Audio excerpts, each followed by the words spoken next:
Yolanda, when you started to speak about embodied worship, you mentioned meditative worship. What are some examples of meditative worship?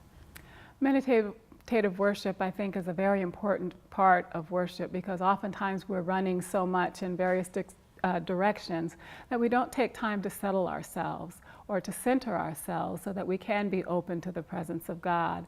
When we think about dance, oftentimes we're thinking about turning flips and arms and legs that are flailing here and there, and flags waving and streamers all over the place, things of that nature. But dance can also be very meditative. It's just like when we sit down to meditate on the scripture.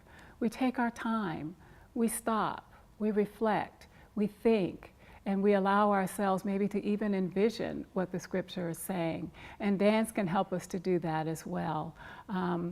For example, if we were to embody in movement, one of the Taizé songs, the Veni Sancte Spiritus, you can come up with 2 or 3 movements and do those movements over and over and over again. And if the song is being sung in a very slow and meditative way, then that helps us then to begin to meditate not only on the movement and the song, but meditate on the spirit. And eventually it takes you out of your head. It takes you out of all of that into just the freeness of that.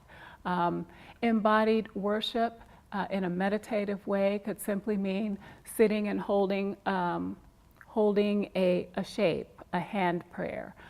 That's another example of meditative embodied worship.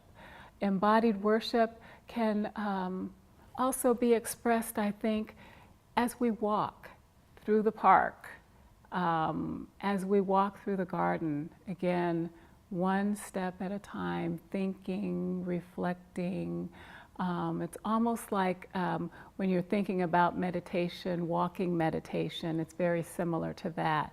But again, it could be, I think it can evolve into a worship experience. Meditative worship, I think we need to think of it as, again, a time of deepening and opening ourselves to the presence and to the Spirit of God. So what type of movement might help you to do that would be my question, and then invite you to explore that.